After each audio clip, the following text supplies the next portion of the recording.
अस्सलामुअलैकुम, welcome to the peds world. मेरा नाम डॉक्टर अहमद रसूल है। मैं माहिर अमराज़ बचकान हूँ। आज जिस टॉपिक पर हम बात करेंगे वो है ऑटिज़म, जिसको ऑटिस्टिक स्पेक्ट्रम डिसऑर्डर भी कहा जाता है। इसको ये कहने की वजह ये है कि इसमें डिफरेंट क्लिनिकल प्रेजेंटेशंस आप देख सकते हैं, और अगर दो बच्चों में ऑटिज़म है तो ज़रूरी नहीं कि उनकी क्लिनिकल प्रेजेंटेशन एक जैसी हो। वो डिफरेंट क्लिनिकल साइंस और प्रेजेंटेशन के साथ प्रेजेंट कर सकते हैं ओपीडी में। और ये एक न्यूरोलॉजिकल और डेवलपमेंटल और बिहेवियर डिसऑर्डर है, और जो बहुत ज़्यादा कॉमन है। 60 में से एक बच्चे में ऑटिज़म पाया जाता है।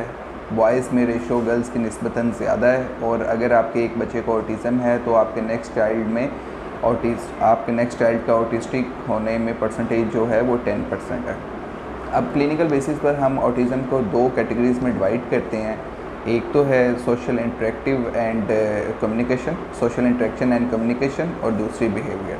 Social interaction and communication classify जब हम करते हैं तो उसमें हम जो क्लिनिकल साइंस देखते हैं पेशेंट में, उसमें ये है कि जो बच्चे होते हैं वो मतलब उनका आई कांटेक्ट नहीं होता। आप जब उनसे बात करते हैं तो वो आपसे नज़रें नहीं मिलाते। जब आप उनको उनके नाम से बुलाते हैं तो वो सुनते नहीं हैं। अक्सर पेरेंट्स हमारे पास ओपीडी में आते हैं कि डॉक्टर साहब हमारा बच्चा सुनता नहीं है, ये डेफ़ है, तो आप इसके टेस्ट करवाएं। हालांकि वो डेफ़ नहीं होता, वो सुनने की समात उनकी ठीक होती है, लेकिन वो आपकी तरफ अटेंटिव नहीं हो रहे होते। और जब आप उनसे बात करते हैं तो वो आपसे आई कॉन्टेक्ट नहीं करते। और जब आप उनको देखते हैं कि जब वो एक रिस्पेक्टिव एज को क्रॉस करते हैं, तो जब आप उनसे बात करते हैं तो वो स्माइल नहीं करेंगे, मतलब आपकी तरफ देख के मुस्कुराएंगे नहीं, हंसेंगे नहीं, या कह के नहीं लगाएंगे। और जब आप उनसे गले मिलने की कोशिश करते हैं तो वो इसको पसंद नहीं करेंगे। और क्योंकि इंटरेक्टिव बिहेवियर इनमें बहुत ज़्यादा डेफिसिट होता है, और वो अकेला रहना पसंद करते हैं। और इनमें एक जो चीज़ बहुत ज़्यादा कॉमनली पाई जाती है कि वो हर चीज़ को रिपीट करेंगे। वो इधर कोई एक्शन है, अगर कोई एक्शन कर रहे हैं तो उसको बार बार रिपीट करेंगे। वो कोई मूवी से देख लेंगे या कोई कार्टून से देख लेंगे तो उस एक्शन को बार बार रिपीट करेंगे। या कोई वर्ड ऐसा है जो वो बोलना शुरू करेंगे और उसको बार बार रिपीट करते जाएंगे। आप जब इनको क्लिनिकली देखेंगे तो एक्सप्रेशंस की तरफ जब आप इनके देखेंगे तो ये आपको एक्सप्रेशन लेस लगेंगे। ये आपकी किसी बात पर कोई एक्सप्रेशन नहीं देंगे, या जब आप ये खुद बात करने की कोशिश कर रहे होंगे तो ये बिल्कुल स्पॉट फेसेस के साथ एक्सप्रेशन लेस बिहेवियर होगा इनका। और ये बच्चे आमतौर पर अकेले खेलना पसंद करते हैं, और आप जब इनको देखेंगे तो ये अक्सर अकेले खेल रहे होंगे। अगर ये किसी बच्चे के साथ खेल लेंगे तो वो रोना शुरू कर देंगे, या कोई और बच्चा इनके साथ खेलने की कोशिश करेगा तो ये बहुत ज़्यादा डिस्टर्ब हो जाते हैं। तो ऐसे बच्चे जिनमें ऑटिज़म हो और वो इंटरेक्टिव या सोशल इंटरेक्टिव या कम्युनिकेशन डिसऑर्डर उसमें पाया जाए, तो वो बच्चे बिल्कुल अकेला रहना ज़्यादा पसंद करते हैं। ये बिल्कुल शेयरिंग नहीं करते। अगर एक बच्चे दूसरे बच्चे के साथ खेलने की कोशिश करता है तो ये अपने टॉयज़ की या अपनी किसी भी चीज़ की शेयरिंग नहीं करते। इनको ये शेयरिंग करना पसंद नहीं है। और अगर कोई बच्चा इनके साथ ज़बरदस्ती खेलने की कोशिश करता है तो ये बहुत ज़्यादा डिस्टर्ब होकर रोना शुरू कर देते हैं। इसमें और एक जो अलामत बहुत ज़्यादा अर्ली साइंस जो देखे जा सकते हैं वो ये है कि लेट स्पीच। ये बच्चे 1 से 2 साल की उम्र में ज़्यादा से ज़्यादा सिर्फ 10 अल्फाज बोल सकते हैं, और जिसको हम लेट स्पीच क्लासिफाई करते हैं। और ये एक बहुत मेन अलामत है जो हमें जल्दी उम्र में बच्चों में देखी जा सकती है। ये बच्चे रूटीन के बहुत ज़्यादा पाबंद होते हैं, मतलब ये सेम रूटीन पसंद करते हैं। अगर आप इनकी जगह चेंज करते हैं या इनको बाहर लेके जाते हैं या इनका एनवायरनमेंट चेंज करते हैं तो ये बच्चे बहुत ज़्यादा डिस्टर्ब होते हैं और बहुत ऊंची ऊंची रोना शुरू कर देते हैं। और ये बच्चे नई जगहें बिल्कुल पसंद नहीं करते। जैसे अगर आप बच्चों को पार्क में लेके जाते हैं तो बच्चे बहुत ज़्यादा डिस्टर्ब हो जाते हैं। और ऐसे बच्चों में जब आप उनके नाखून काटते हैं या उनको शावर देने लगते हैं तो बच्चे बहुत ज़्यादा रोते हैं। और इनकी जो जैसे कि मैंने आपको बताया कि हर चीज़ में रेपिटेटिव मूवमेंट्स देखी जा सकती हैं।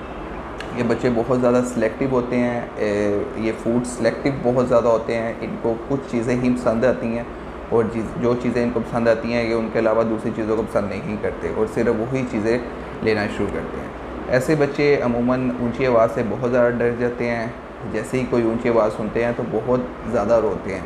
तो ये भी एक बहुत मेन सिग्निफिकेंट अलामत है ऑटिज़म की।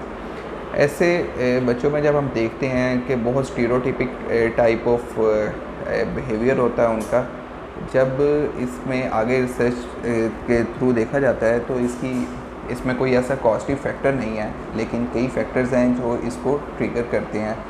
कोई मेडिकल टेस्ट अभी अवेलेबल नहीं है, क्लिनिकल बेसिस पर इसका डायग्नोसिस किया जाता है और पेरेंट्स को और डॉक्टर्स को ये मिल के एक राय बनानी पड़ती है उनके बिहेवियर को देखने के बाद या उनकी एक्टिविटीज़ को देखने के बाद, और फिर उसको ऑटिस्टिक लेबल किया जाता है। इसमें जो फैक्टर्स कंट्रीब्यूट करते हैं वो कुछ हेरिडिटरी फैक्टर्स हैं जिस पर रिसर्च अभी जारी है कि कुछ जीन्स हैं उनकी ऑल्ट्रेशन की वजह से या म्यूटेशन की वजह से ये ऑटिज़म आगे आता है बच्चों में।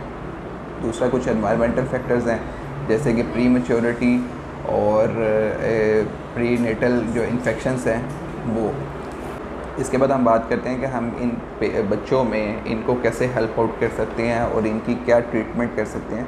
ट्रीटमेंट ऑप्शंस में जो सबसे पहला ट्रीटमेंट ऑप्शन अवेलेबल है वो है बिहेवियरल थेरेपी। सबसे पहले जब हम पेशेंट को लेबल कर देते हैं कि ये बच्चा ऑटिस्टिक है या इसमें ऑटिज़म स्पेक्ट्रम डिसऑर्डर पाया जाता है, तो सबसे पहले हम उसकी बिहेवियरल थेरेपी स्टार्ट करते हैं, जिसमें कम्युनिकेशन थेरेपी भी आती है, बिहेवियरल थेरेपी आती है, एजुकेशन थेरेपी भी आती है। उसके बाद हम फैमिली थेरेपी को भी इसमें मिस नहीं कर सकते, जिसमें फैमिली को साथ बैठा के फैमिली थेरेपी और बच्चों को इन्वॉल्व करके ताकि उनकी एक अच्छी ग्रूमिंग की जा सके और इन बच्चों में अगर अर्ली डायग्नोसिस हो जाता है और अर्ली थेरेपी स्टार्ट हो जाती है तो ये बच्चे बहुत अच्छा रिकवर कर जाते हैं। इसके बाद हम जब देखते हैं कि डिफरेंट थेरेपीज़ और भी अवेलेबल हैं, जिसमें ऑक्यूपेशनल थेरेपी है, स्पीच थेरेपी के साथ आप बच्चों को डिफरेंट थेरेपिस्ट अवेलेबल हैं जो डिफरेंट थेरेपीज़ को इसमें कंबाइन एक अप्रोच के साथ बच्चे को डील किया जाता है, जिसमें स्पीच थेरेपिस्ट जो है वो स्पीच उसकी बेहतर करने की कोशिश करेगा। वर्बल थेरेपी है, फैमिली सपोर्ट की बहुत ज़्यादा ज़रूरत है और डेफिनेटली कोई हम मेडिसिन इसमें नहीं दे सकते, इसमें बिहेवियरल थेरेपी ही की जाती है ताकि बच्चे का जो एक अलोन सर्वाइवर टाइप बिहेवियर है उसको बेहतर किया जा सके, जो अग्रेसिव बिहेवियर है उसको काम डाउन किया जा सके। और इन सारी थेरेपीज़ के साथ हम अपने बच्चों को हेल्प आउट कर सकते हैं। Thank you so much.